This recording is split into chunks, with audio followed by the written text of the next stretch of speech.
Now let's welcome our first candidate on stage, Vermont Senator Bernie Sanders. Senator, thanks for being here. Have a seat here. Thank you. Thank you. I don't know. They're feeling the burn here, I think. The burn, all right. Senator, thank you for being here. My pleasure. I want to get first your reaction to the news that former New York Mayor Michael Bloomberg decided not to run as an independent just an hour ago. Well, you know, that's his decision. What does concern me, Brett, on a broader scale is Mr. Bloomberg is a billionaire. And I think it's a bad idea for American democracy that the only people who feel in many ways that they can run for president are people who have so much money. One of the things that we believe in this campaign is to overturn this disastrous Citizens United Supreme Court decisions so all people can run for office, not just people who have a whole lot of money. But, you know, what the political ramifications of it are, you know, it's I don't know. Last night you had the debate in Flint, and you said something that caused a bit of a stir on social media and among the political analysts who cover this race. You said this, quote, "When you are white, you don't know what it's like to be poor." Different communities interpreted that different ways. What did you mean by that? No, what I meant, look, there is no candidate in this race who has talked more about poverty than I have. And one of the things that's disturbed me, media doesn't often cover that. We have 47 million people in this country living in poverty. That is a higher rate than any other country in the industrialized world. We have the highest rate of childhood poverty of almost any major country on earth. I talk about poverty all of the time. What I meant by that is that in African American communities, you have people who are living in desperation, often being abused by white police officers. That is a bad thing, and that has got to change, and that's why I'm fighting to reform a broken criminal justice system. But I know about white poverty. It exists in my state. It exists all over this country. In the richest country in the history of the world, we have more income and wealth inequality than any other major country. We have too many people living in poverty. We have got to change our national priorities. We have got to deal with that issue. Senator, you also seemed in the debate taken aback a bit by Secretary Clinton's attack on the auto bailout loan. There was fact checks done on this today, and they sided with you on those votes. Is this part of the problem running for president from the U.S. Senate, trying to explain cloture votes and complex things? That's a very good point, Brent. You know, as you know, votes are complicated, and sometimes within large pieces of legislation are good things, bad things. In this case, there was one vote to support the automotive industry. And I believe, of course I knew at the time, that if that industry went down, millions of jobs, not only in Michigan and Ohio, but all over this country would be impacted. Of course I voted in the one Senate vote that I had the opportunity to vote to support the automobile industry. What I did not vote for was the bailout of Wall Street.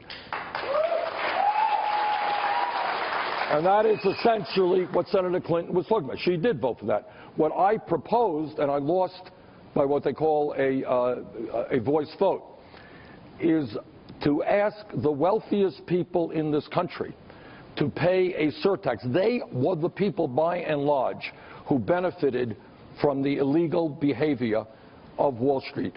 And I thought that rather than have the middle class and working families of this country bail out Wall Street, I wanted the 1% to bail out Wall Street.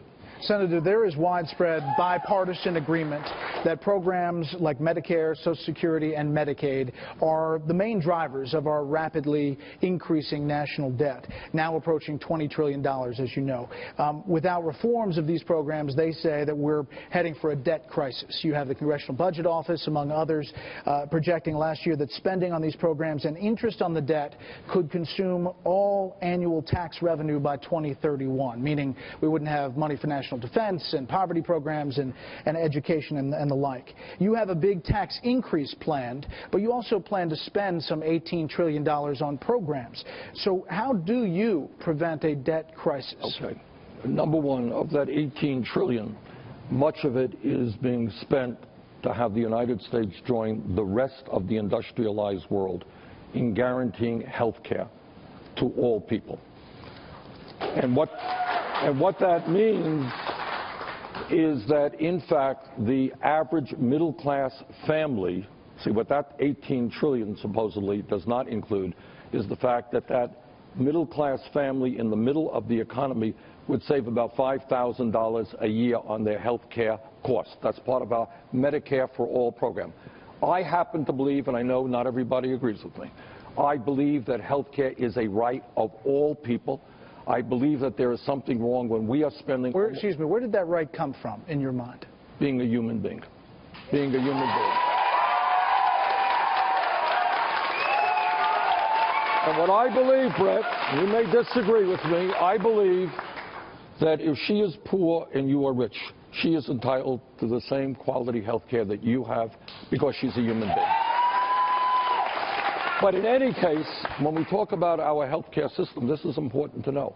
It's not just that we have 29 million people without health insurance, and that we have many more who are underinsured, and that we are getting ripped off big time by the pharmaceutical industry, who are charging us the highest prices in the world, but that we end up spending, and you can explain it to people, maybe.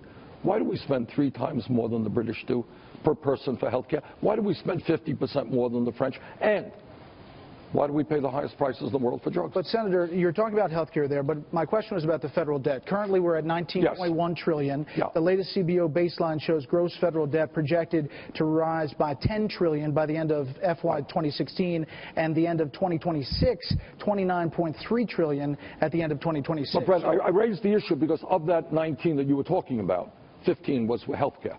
And if you exclude that, then let's talk about the others. I happen to believe that in the year 2016, when we talk about public education, it means to me that a college degree today, in many respects, is what a high school degree was 50 years ago. So when we talk about public education, I believe that we've got to make public colleges and universities tuition free. I believe that we have to substantially lower student debt because young people should not be forced to pay off their debts for 50 years. Now, how do you pay for that? That's your question.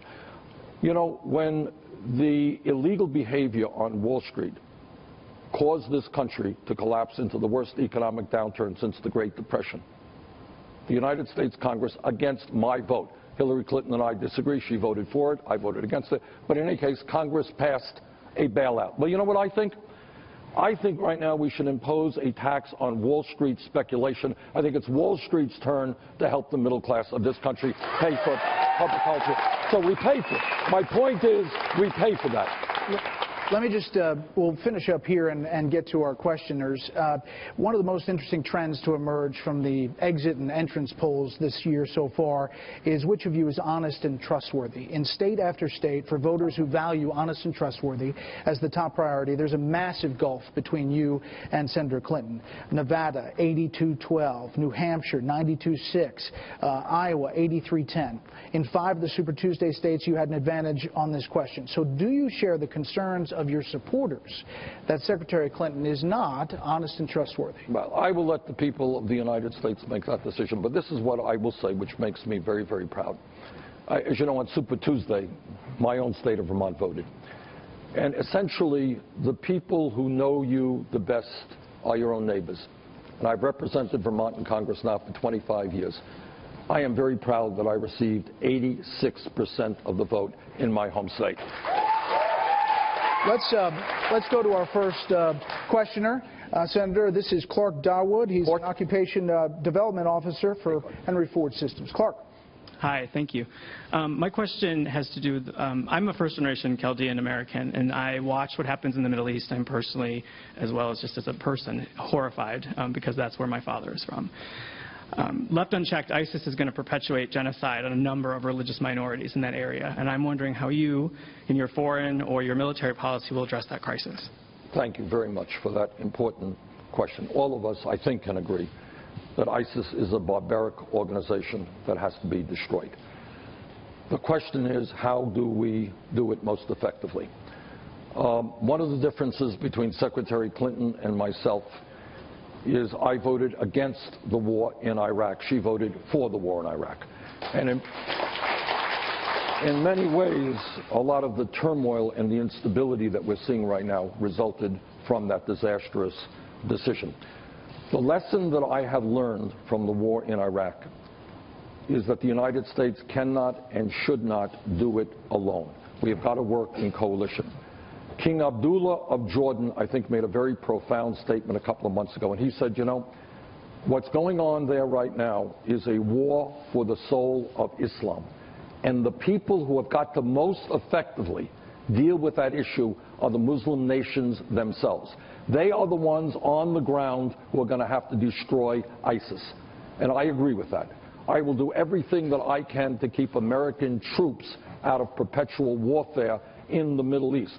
But I do believe, along with a coalition of the major countries on earth, the United States, UK, France, Russia, I believe we should support the Muslim troops on the ground with air attacks, with military equipment, and with all of the help that we can provide.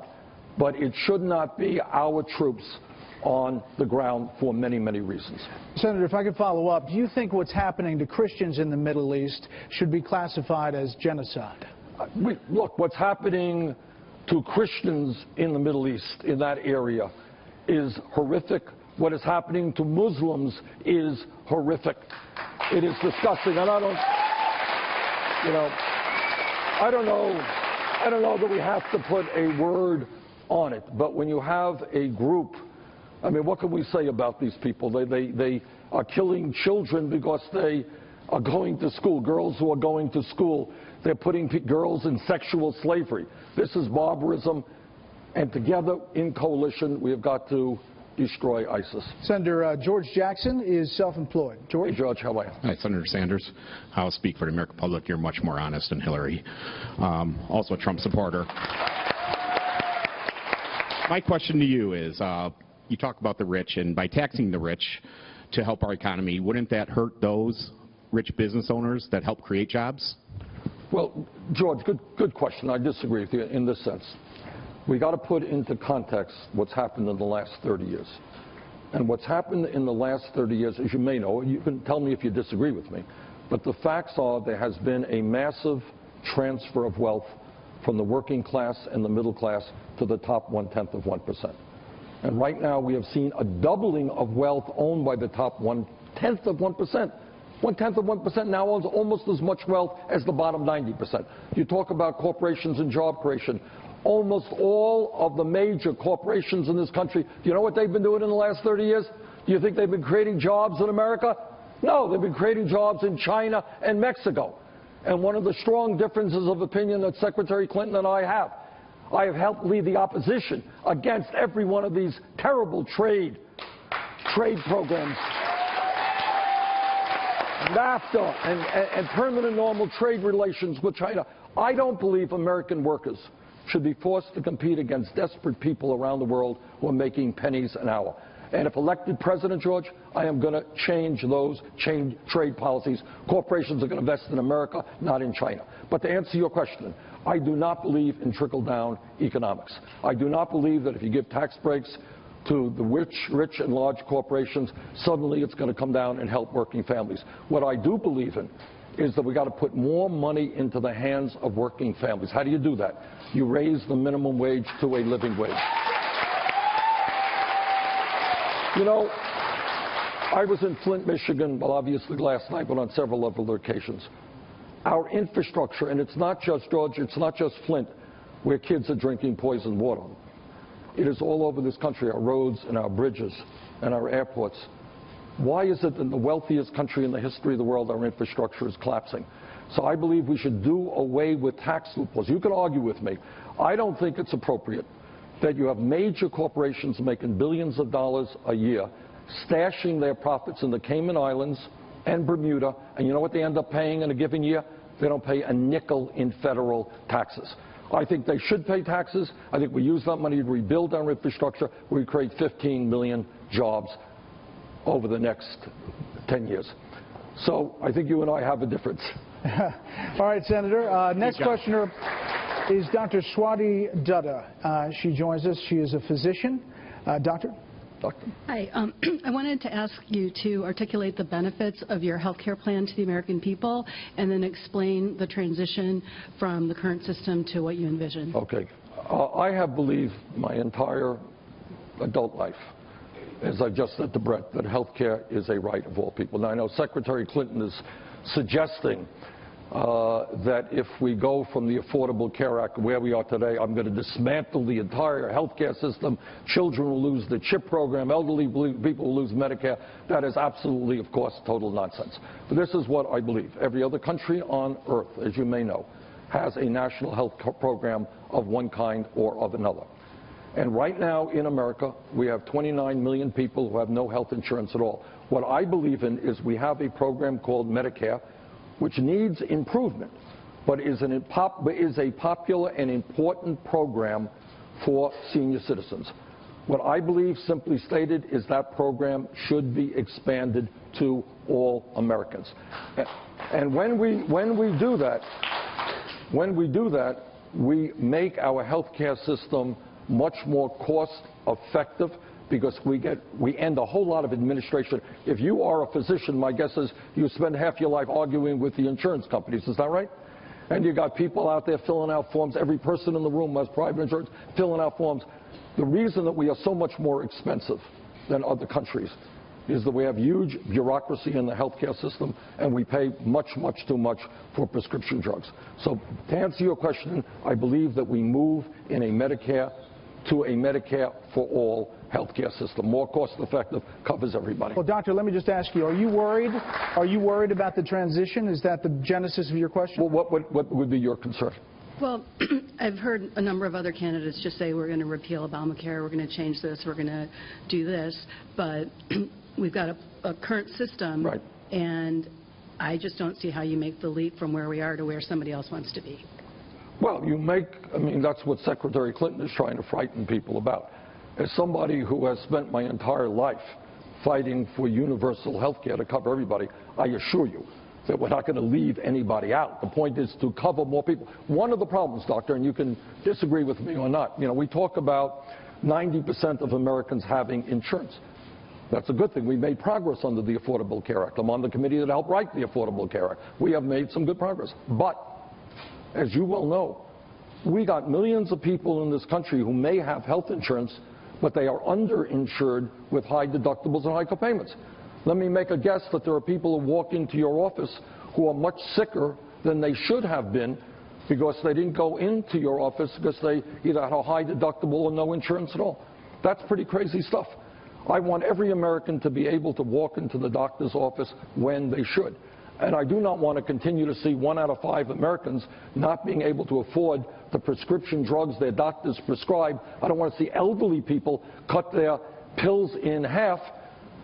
And I don't want to see at the same time the 3 major drug companies in this country make $45 billion in profits, while so many people cannot afford their medicine. So that's what we're talking about. Thank you, doctor. Another healthcare type question, Senator. Can you name a single circumstance at any point in a pregnancy in which you would be okay with abortion being illegal? It's not a question of me being okay. Thank you for the question, Brett. I happen to believe, and let me be very clear about it, I know not everybody here will agree with me. I happen to believe that it is wrong for the government to be telling a woman what to do with her own body.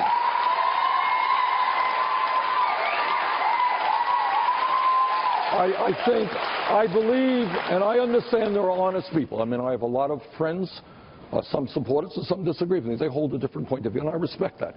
But that is my view. And I'll tell you something which I don't like in this debate. There are a whole lot of people out there who tell me the government is terrible, government is awful, get government off our backs. My Republican friends want to cut Social Security, Medicare, Medicaid, education. But somehow on this issue, they want to tell every woman in America what she should do with her body. I think that's wrong. I guess the genesis of the question is that, there are some Democrats who say after 5 months, with the exception of the life of the mother or the health of the baby, that perhaps that's something to look at. You're saying no. I am very strongly pro-choice. That is a decision to be made by the woman, her physician, and her family. That's my view. Next questioner is Daniel Baum. He is a college student. Daniel. Hey, Daniel. Hi. How do you plan on enacting all of the legislative goals you propose without immense congressional involvement and support? In other words, are you solely relying on executive actions to push your legislative agenda? No, I couldn't be doing that. That's unconstitutional and it can't happen. This is what I do believe. I believe, for example, and I look at you as a young man, that I want to see public colleges and universities tuition-free. I want to create millions of jobs, rebuilding our crumbling infrastructure. I want to guarantee health care to all people. I want to make sure that women have pay equity on the job. And I want to do a lot of other things. So I will answer your question in two ways. First of all, I have worked with Republicans where there has been common ground for many, many years. A couple of years ago, I was the chairman of the Senate Committee on Veterans Affairs. I'm working with people like John McCain, Jeff Miller over in the House. He was chairman in the House Republican. We put together the most comprehensive veterans health care bill in the modern history of America. Okay, so number one, I can work with Republicans. But here is the second point, and I'm the only candidate who will tell you this, that at the end of the day, you've got a Congress today where too many members are worried about securing large campaign contributions from very, very wealthy people. In fact, one of the differences between Secretary Clinton and I, she has a super PAC, collected a whole lot of money from Wall Street. I've got 5 million individual contributions averaging $27 apiece. Now, I say that not to brag. Well, I'm bragging, but you know,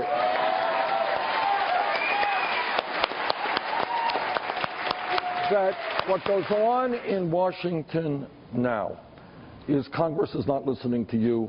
Congress is not listening to the people in this room and the needs of ordinary people.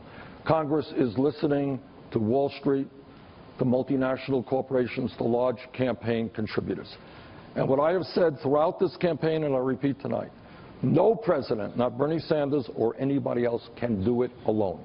So to fundamentally answer your question, what we need are millions of people, many of whom have given up on the political process in disgust, many young people who have not been involved in the political process. We need them to come together and demand that we have a government in this country that represents all of us and not just wealthy campaign contributors.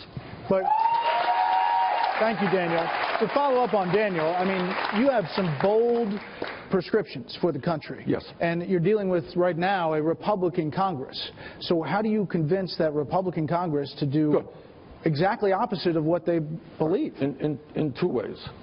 For a start, if I become president, it will mean that there will be a massive voter turnout. And that's what we're seeing just the other day in Maine, where I got 64% of the vote in the caucus, broke their caucus record for turnout. In Kansas, broke their caucus record. If I win, it will mean that young people and working class people are coming out in large numbers. If that happens, the Republicans will not continue to control the United States Senate. They'll have a lot less seats in the House. But here is the point. If the American people begin to stand up and fight for their rights, for example, there's overwhelming support in this country, Brett, to raise the minimum wage. Republicans don't want to do it. But if Republicans look out and millions of people are engaged and say, you know what, you are going to raise the minimum wage or you're going to learn what unemployment is, you know what will happen? Minimum wage will go up. If women become mobilized and say, sorry, we are tired of working for 79 cents on the dollar compared to men, you better vote for pay equity, it will change. So my point is, change in this country, whether it is civil rights movement, the women's movement, the gay movement, whatever it is, workers' rights movement, always comes from the bottom on up. And that's what this campaign is about, mobilizing millions of people to demand that Congress listen to them. Change happens then. Who's your favorite Republican? I'll tell you something funny. I won't tell you. I have favorite Republicans, people I work with. If I tell you that person, it will be a disservice to that person. I want to keep this answer a little tight because we're running up against time. This is retired college professor Richard Scott. Richard. Senator Sanders, welcome to Detroit. Thank you. I wonder if you can elaborate for us the policies you support to help to rebuild and improve the infrastructures in cities like Detroit and Flint. Absolutely. Look, in the wealthiest country in the history of the world, we should not be having a Flint, Michigan. That is beyond disgraceful. In my state of Vermont, we have bridges which are in desperate need of repair. Roads all over this country are falling apart. We have a rail system which at one point used to be the best in the world, no longer is. We have got to, in my view, transform our energy system away from fossil fuel to energy efficiency and sustainable energy so we can effectively combat climate change. What I have proposed is to expend $1 trillion over a 5-year period to make sure that states and cities throughout this country have the resources that they need to rebuild our crumbling infrastructure. And by the way, $1 trillion may seem like a lot of money, but the American Society of Civil Engineers tells us that we need even more, but it would be a good start. And you know what happens when we invest $1 trillion in rebuilding our roads and bridges and water systems and our educational system so all of our kids get an education? We're going to create 13 million jobs over a 5-year period. That is what we've got to do, in my view. Thank you very much. Last thing, very quickly. Your senior aide said that you might be offered, if you weren't the nominee, the VP slot. Would you take it? We're talking about running this campaign to win, to become President of the United States. I'm not talking about Vice President. Senator Sanders, thank you very much. Thank you, Judge. Thank you all. Thank you. Ladies and gentlemen, Senator Bernie Sanders.